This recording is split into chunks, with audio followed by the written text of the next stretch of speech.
Você está conosco pelo Gente que Fala, Rádio Trianon, AM 740 São Paulo, Rádio Universal, AM 810 Santos, AltV, www.altv.com.br, com reapresentação 6 horas da tarde. Também TV Guarulhos, canal 20 UHF, canal 3 da NET, em Guarulhos, 11h30 da noite. Acesse nosso blog, conheça nossos colunistas e colaboradores, gentequefala.com.br, nossa fanpage, Facebook/programa Gente que Fala. Estamos conversando hoje com o vereador Andréa Matarazzo, e já deixou claro a sua pretensão de disputar a Prefeitura de São Paulo. Ele é filiado ao PSDB. Haverá uma prévia no dia 28 de fevereiro. 28 de fevereiro, exatamente. Para todos os filiados do PSDB. São 27 mil habilitados. Em torno de 27 mil, habilitados para votar nesta prévia do dia. Essa informação eu colhi com o presidente municipal, Mário Covas, que esteve aqui recentemente no nosso Gente que Fala. Você descreveu a cidade de São Paulo com muita propriedade, né? Eu repito, por força da profissão de jornalista, às vezes eu me refiro a pontos da cidade, as pessoas ficam olhando para mim assim, como é que conhece? É incrível, né? Porque tem coisas muito interessantes em São Paulo. Sim. Que eu digo que as pessoas não imaginam que existam, né? Sim. São Miguel Paulista, além de ter a primeira capela de São Paulo, que é a capela de São Miguel Arcanjo, lá na Praça Padre Aleixo, é dos lugares da cidade onde você tem as paineiras mais bonitas da cidade. Não me pergunte por quê, mas tem muitas paineiras naquela região e paineiras lindas. É. São Paulo tem muitos problemas? Ah, mas muitos. Claro, pergunta parece... Não, a pergunta é sensacional. Sem propósito. Quando a gente vê São Paulo, quando vê na televisão... A segunda parte é que é complicada. Quando a gente vê na televisão... Outro dia eu estava assistindo uma novela, chamava-se I Love Paraisópolis. Eu vou dizer, vendo aquilo, eu tive vontade de vender minha casa e mudar para Paraisópolis. Mas só que isso é aquela coisa que é completamente irreal. É uma obra de ficção. Não, obra de ficção, mas é importante dizer que é obra de ficção, porque senão nós vamos imaginar que as pessoas que estão morando nas que antigamente se chamavam favelas, hoje comunidades, estão vivendo bem. Não existe mais no Brasil. E não é verdade, ao contrário, eu sempre falo, muita gente fala de São Paulo, e fala São Paulo, a cidade contemporânea, o motor do Brasil, uma beleza, uma cidade moderníssima.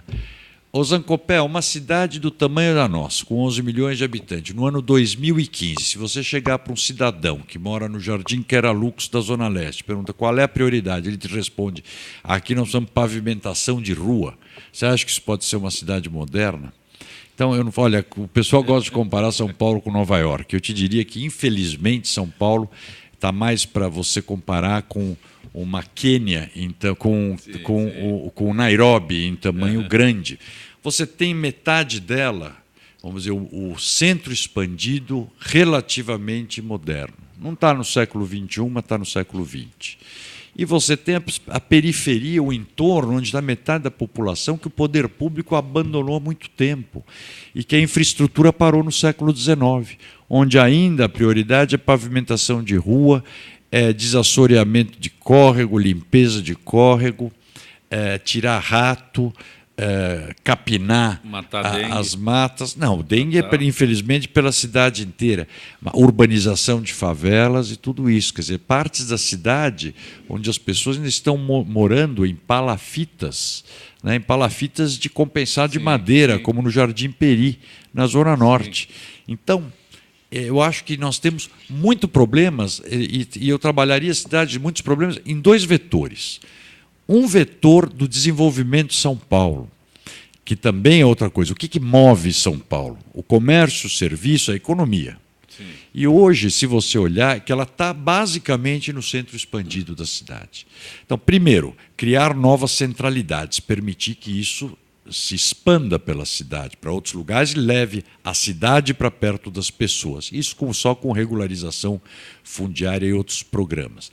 Ao mesmo tempo, facilitar a vida do empreendedor. Hoje, se você trouxer aqui no seu programa um lojista, um comerciante, um prestador de serviço, ele vai te dizer o pesadelo que é conseguir uma licença de funcionamento, o alvará, a aprovação de planta, tudo isso está espantando os empreendedores da cidade de São Paulo. Por exemplo, construtoras vão acabar preferindo construir do outro lado da divisa do município, que começa a ficar mais fácil. Então nós temos que desburocratizar urgentemente, fazer com que o serviço público fique efetivamente a serviço do cidadão, e não o contrário, como hoje. Porque hoje nós, cidadãos, é que passamos o dia correndo para atender o serviço público, né? Houve uma inversão. A saúde que não funciona. E máximo 50 km por hora. Máximo 50 por hora. E eu acho que esse é o vetor de você resolver a questão de destravar o desenvolvimento da cidade. E a outra é o vetor social. O vetor social é que realmente você precisa arrumar com urgência a questão da infraestrutura urbana, da periferia, as condições de moradia, a saúde pública, que está um desastre, educação, enfim. Desenvolvimento social. Veja o que está ao centro da cidade hoje, a quantidade de pessoas, quer dizer, a população de rua de São Paulo, que chegam a 16 mil, portanto não é tanta gente, considerando a população, está completamente desassistida, completamente abandonada. Quais são os programas ou políticas públicas para essa população de rua que abandonou as famílias ou as famílias os abandonou? Quer dizer, então, eu acho que tem muitos problemas e quem assumir a cidade de São Paulo terá um trabalho imenso para recuperar o atraso que o PT colocou nesses últimos 4 anos. Eu fiz referência a um item enquanto o senhor descrevia aí a cidade de São Paulo, os programas possíveis para o desenvolvimento, a redução da velocidade nas ruas, avenidas, marginais. A tua análise sobre 50 km por hora, aqui em Moema, 40 por hora. Vários lugares. A velocidade em si depende muito de estudos. O mundo todo, todas as cidades têm feito estudos nesse sentido. Londres mesmo fez uma análise e colocou a velocidade a 32 km por hora, em algumas vias, ou na maioria das vias. Porém, Londres é Londres, São Paulo é São Paulo. Você não pode comparar Londres, por exemplo, com Los Angeles, que é uma cidade feita também para carro e principalmente muito extensa, né? Como São Paulo, característica mais parecida com São Paulo. Eu acho que isso depende de um estudo, cada caso é um caso. Eu vou te dizer o seguinte, que dentro das as ruas internas dos bairros, 40 km por hora não é uma velocidade baixa. Eu acho que isso é razoável. Agora, a meu ver, precisa fazer um estudo técnico. A Marginal, por exemplo, Pinheiros ou até a Tietê, eles reduzirem para 50, onde você tem 4 pistas, não faz muito sentido, principalmente porque é a mesma velocidade que em alguns lugares que são 2 pistas que também estão a 50. Então, quer dizer, qual é o critério para se definir essa velocidade, né? Eu acho que você tem que estudar essa questão da velocidade melhor. Marginal acho que está errada, Jacupêssego acho que é uma avenida que está errada, ela está também acho que a 40 ou 50. 50, foi multado lá 52 por hora. Está tendo muito assalto. Porque aí vão me dizer, não, mas você não pode combater o crime com a velocidade de carro. Não, mas então antes você tem que combater o crime, mas não expor as pessoas a serem assaltadas permanentemente. Mas já que não combate o crime, não me obriga a ser assaltado, né? Porque é o que está de certa forma acontecendo. Então eu acho que estudar a coisa é bom. O problema é que essa gestão, ela não estuda as coisas como parte de uma política pública. Ela estuda as coisas como uma política de marketing. Ela quer gerar o fato, então faz correndo que é para dar notícia. E repara, só coisas aqui no centro, que é onde dá notícia. Qual é que foi a área que ficaram discutindo muito tempo se abre ou fecha para a população andar, caminhar lá em São Miguel Paulista ou em Guaianazes? Eu não ouvi essa discussão, eu continuo ouvindo a da Paulista. Abre ou não abre, abre ou fecha, próxima é etc. a Faria Lima. Então, pois é, tudo aqui nos Jardins. Essas regiões, gente, Cá entre nós somos moradores dela. Se tem uma coisa que não tem problema aqui é a área de lazer, até porque a Avenida Paulista está a 1.000 metros do Parque do Ibirapuera. Ela tem, dentro dela, ela tem um parque, que é o Parque Trianon. Mas tudo bem, quer abrir? Abre, tudo bem. Eu só acho que isso não é um grande discurso, mas criar uma celeuma nisso, poxa, consulta as pessoas no entorno, se não está incomodando ninguém, deixa aberta, ótimo, não é um problema. Vou colocar um outro ponto que é muito discutido nos dias atuais, ciclovias. Sim. Ciclovias, também, Zé Copé, é uma tendência no mundo todo. Todos os lugares, todas as capitais estão fazendo ciclovias, muitas delas compartilhadas, com automóveis, tem a faixa e tem o aviso para os automóveis, a prioridade é da bicicleta. Em alguns lugares os automóveis podem usar também, outros lugares não podem. Alguns lugares elas são compartilhadas com pedestres. Por exemplo, porque você não tem um fluxo de pedestres constante em todo lugar e nem um fluxo de bicicletas constante. Então você pode compartilhar. Eu nunca vi no mundo como está feito aqui, que as ciclovias são sempre segregadas. E dá sempre essa sensação que todo mundo critica, passa uma bicicleta por cada 10 horas. Mas é assim em todo lugar do mundo. Por isso que em muitos lugares elas são compartilhadas. A prioridade é da bicicleta. Os carros não podem parar em cima dela. Mas muitas vezes usam quando elas não estão em uso com outras coisas. Enfim, em alguns lugares, por exemplo, a Avenida Paulista, lá é típico um lugar que ela tem que ser segregada por uma questão de segurança, óbvio, não pode misturar, porque lá tem sim muita bicicleta e muito carro. Então, segrega ela, é seguro para todo mundo. Ao mesmo tempo, você vê uns lugares, como aquela avenida, tem uma avenida que vai de São Mateus e leva para um dos aterros sanitários, acho que é o aterro São João, não sei, um dos aterros de lá, porque a ciclovia é no meio da pista. E o fluxo de trânsito que tem indo e voltando são caminhões compactadores de lixo. E as bicicletas no meio. Obviamente já morreu gente. E não foi motorista de caminhão. Foi ciclista, claro. Então eu acho que tem que ser também estudado direito, ser feito. Acho que foi bom ter feito, mas agora é o momento de você ajustar e melhorar para continuar. Vou voltar aqui ao vereador, né? Poderia abordar as faixas exclusivas de ônibus, mas estão bem próximas às ciclovias, às faixas de ônibus. Mas você quer ver outra medida que é boa, mas de repente...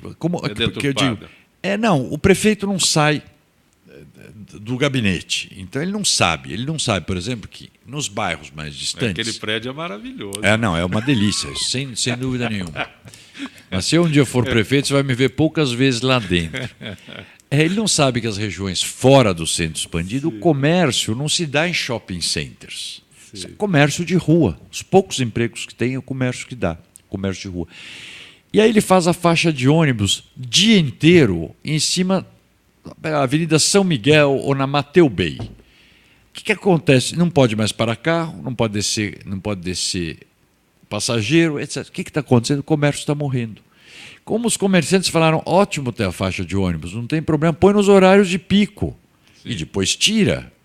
Não tem problema nenhum. Limita, né? Então, de novo, claro, ajusta, faz as coisas com um pouco mais de calma, que todo mundo consegue conviver muito bem. O senhor foi subprefeito e secretário das subprefeituras na cidade de São Paulo. Isso. E essa proposta sobre eleição para subprefeitos?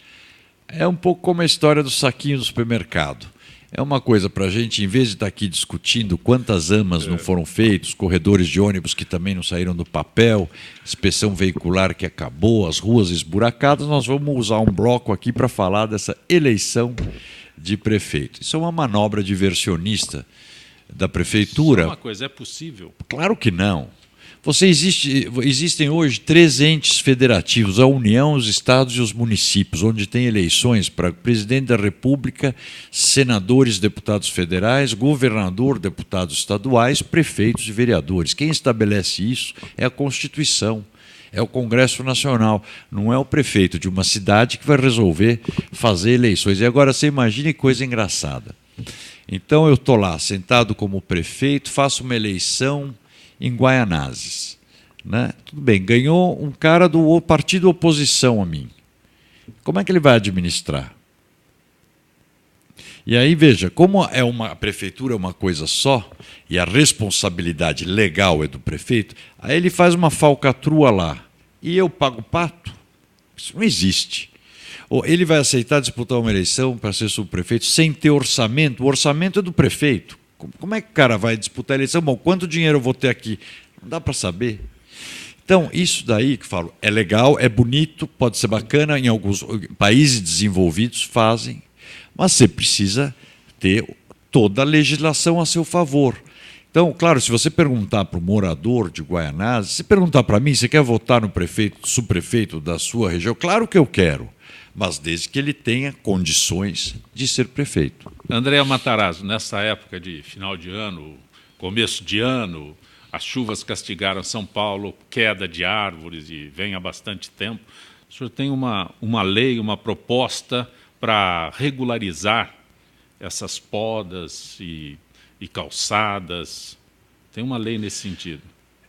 Antes de mais nada, nesse período a prefeitura teria que limpar a drenagem da cidade, né? Boca de Lobo, bueiro, as galerias e principalmente córregos, que você vê aqui na gestão do Gilberto Kassab até o final, desde o segundo ano da gestão do Serra, vamos dizer, nunca mais o Pirajussara e nem o Aricanduva tinham transbordado. E o ano passado e este ano, mesmo chovendo pouco, transbordaram.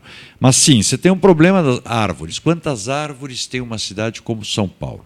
Só nas ruas, nos 17 mil quilômetros de rua, São Paulo tem 670 mil árvores, essas nas calçadas. Árvores, boa parte delas, em alguns bairros, muito antigas. Então, primeiro, você deveria ter o georreferenciamento delas, um plano diretor de arborização para saber que espécie está em que tal lugar e ter uma manutenção dessas árvores. Mas isso não tem há muitos anos, porque boa parte está doente, etc. E você sabe muito bem, quando chove, um dos grandes problemas hoje é queda de árvore. E como a gente planta árvore de grande porte embaixo da linha elétrica, cada vez que cai uma árvore dessa, ela leva a rede de energia, a rede de internet, a televisão, derruba tudo. E como ela derruba tudo, desliga a luz de todo lugar, os semáforos, está chovendo, vira um caos o trânsito e a manutenção para chegar lá também é um drama. Então, a gente tinha que fazer uma coisa preventiva. Primeiro, podar as árvores, tirar as árvores ruins. Só que para podar a árvore, você imagina o seguinte, poda de árvore na prefeitura, e quem está nos ouvindo sabe bem, porque certamente já pediu alguma poda de árvore, deve estar esperando há 1 ano e meio, 2 anos e meio. No mínimo. Porque a lei dizia o seguinte, tem que ser um agrônomo, quem pode dar o laudo autorizando a poda é um agrônomo concursado da prefeitura. Ora, Zancopé, na minha época, eu saí da prefeitura em 2009, tinha 100 agrônomos concursados. Acho que metade deles estavam nas áreas meio, portanto 50 agrônomos. Vamos dizer que diminuiu um pouco nesse período. Então você tem aí 45 agrônomos para cuidar de 650 mil árvores. Isso só para dar laudo de poda, fora as outras coisas que eles têm que fazer. Claro que não vai dar. E depois, ele dando o laudo, ele tem que pedir para o subprefeito. Aí o subprefeito autorizar. Eu tinha feito uma lei que permitia às subprefeituras, a prefeitura, ela credenciar agrônomos de fora. Sim. Ou seja, em épocas que você precisa mais poda, você tem lá aqueles agrônomos credenciados, chama, eles podem dar um laudo. Agrônomo da Luiz de Queiroz credencia só agrônomos especializados em árvores, enfim. Mas o prefeito vetou. Então mandei um outro, que pelo menos desburocratizar um pouco. Ou seja, que basta o laudo do agrônomo, não precisa ele ainda passar pelo subprefeito. E esse laudo, se a subprefeitura contratar os agrônomos que precisariam ser concursados, mas para preencher as vagas, pelo menos, eu acho que reduziria a espera em menos da metade, né? Para menos da metade. Agora, eu não sei se o prefeito fez a parte dele. A lei está feita, ele sancionou. Mas precisaria agora contratar as coisas. E eu acho que precisa urgente ser feito um plano diretor de arborização, inclusive, que definisse que tem um manual de arborização, quais espécimes podem ser plantadas embaixo da rede elétrica, por exemplo. Só para você ter uma ideia, 50% das quedas de energia elétrica que acontecem na cidade são causadas pelas árvores enganchadas na rede elétrica. Sem contar aqueles que os galhos já incorporaram os fios. Exatamente. Vereadora Andréa Matarazzo, o que é distrito criativo? Os distritos criativos acontecem em muitos lugares do mundo, que são áreas da cidade definidas onde a municipalidade dá incentivos fiscais para atividades ligadas à economia criativa. Então, vamos dizer, a área cultural, a área de aplicativos de internet, a área de design de moda, né? Essas áreas onde o talento está no conhecimento, né? na criatividade da pessoa. Então, eu, justamente conhecendo a cidade, eu vi que você tem na cidade muitos talentos nessa área, mas muito. Olha, a produção cultural da periferia de São Paulo é uma coisa muito impressionante. Só que essas pessoas que elas precisam apenas um pequeno empurrão, ninguém quer ajuda, quer um empurrão para deslanchar. O Distrito Criativo, nós criamos o primeiro aqui na Sé República, né? Para ver como se comporta, para depois você expandir, quem sabe, um para cada subprefeitura. Para que as pessoas ligadas a essas atividades tenham do poder público incentivos como, por exemplo, o IPTU mais baixo, se a loja estiver dentro daquele local, aptas a fazerem jus a participar de editais, por exemplo, de design de moda ou de outras coisas que a Secretaria de Cultura poderia criar. Isso eu vi em vários lugares do mundo e é uma coisa que você consegue principalmente revitalizar muitas regiões. O centro de São Paulo é um caso típico, ele está pronto para receber muitos segmentos que já gostariam de estar lá, né? Se tivesse algum tipo de incentivo para que se entusiasmassem mais, certamente você teria. O centro de São Paulo, a gente percebe, ele está feito, né, para ser uma grande cidade universitária, se você pensar de jovens por todos os lados, com atividades ligadas a esse público que certamente o centro receberia. Andréa Matarazzo, vereador na cidade de São Paulo e pretende disputar as eleições como candidato a prefeito. Me vem à mente agora o Colassuono, quando prefeito, ele saiu um dia de moto e no dia seguinte a segurança falou para ele: prefeito, nada impede que o senhor ande de moto, mas o senhor não pode sair desse jeito. Você já abandonou a moto? Olha, eu vou te dizer, eu estou abandonando a moto. Hoje eu uso muito pouco, porque eu tomei um tombo ano passado, quase parado, a cair num buraco. Buraco, São Paulo não tem buraco. Não tem, né? Não tem quase. Caiu um buraco perto da minha casa. E tenho andado muito pouco. Eu acho que São Paulo ficou um pouco hoje. Na época do Colassuono dava para andar bem de moto. Hoje, nem Você fim de sabe semana. dessa história, Claro, mas eu lembro da foto da Folha de São Paulo, ele indo para a prefeitura de moto. Sim. Era Aí já estava. Uma Honda 750 na época. E hoje é uma cidade difícil, né, para você andar, tanto pela questão hoje da limpeza e também muito carro. E São Paulo acho que precisa urgente campanhas educativas para os motoristas, para os ciclistas e para os pedestres, para que a gente consiga desenvolver uma melhor convivência entre todos esses modais que são fundamentais e que todas as cidades existem, né? Estamos no finalzinho do Gente que Fala, mas eu não posso me furtar a uma pergunta. Se eleito prefeito de São Paulo, vai ocupar exatamente o escritório do Conde? Já imaginou isso? Já, claro, é o gabinete da prefeitura, que foi do meu tio, Francisco Matarazzo Júnior, e a quem eu admirava muito e gostava muito dele também. Era um personagem interessante e foi quem construiu aquele prédio. Contrariamente ao que se imagina, não foi o fundador da empresa, já foi o Conde Francisco Júnior, né? A gente costuma identificar como o escritório do Conde ficava ali. E exatamente no quinto andar, era todo o quinto andar. O que eu acho, pelo que eu me lembro, Era invertido. O escritório dele é onde é a sala de reuniões e a sala de reuniões é onde está o gabinete do prefeito hoje. E aquela cobertura maravilhosa? Então você vê como é que ele era um homem que pensava à frente do tempo, né? O Chiquinho Matarazzo, quando fez o prédio, ele queria um jardim no alto, porque sempre gostou muito de verde e achava que no centro da cidade não tinha como colocar. Encomendou ao arquiteto que fizesse o jardim em cima. Isso em 1937. Né? E é uma beleza de jardim. É uma beleza. É fantástico. Então foi certamente o primeiro jardim suspenso de São Paulo, o primeiro telhado verde de São Paulo. E continua? Continua. Muito tempo não. Continua, e até a gestão do Kassab era aberto para a visitação pública. Eu não sei se ele continua hoje. Sim. Não é uma coisa prática para visitação, porque tem que pegar elevador, depois pegar escada, enfim, é complicado o acesso lá em cima. Mas quem puder ir lá, quem tiver acesso, é bonito, é maravilhoso. É bonito. André Matarazzo, eu agradeço a tua gentileza de ter participado desta edição do Gente que Fala. Eu imagino que tenha tido a oportunidade de se expressar, de mostrar o teu preparo para ser prefeito. Não basta vontade, não. Precisa um preparo para ser prefeito desta nossa cidade. Esse é o ponto, Zancopé. Eu, antes de me despedir, vou dizer exatamente o ponto que você falou. Porque administrar a cidade de São Paulo não é para alguém que não conhece administração pública e que não tem experiência em administração e política. Veja os prefeitos que tentaram aprender no cargo, que foi o Pita e foi o Haddad, o desastre que dá. Até os programas de governo foram um desastre. Lembra o Fura-Fila?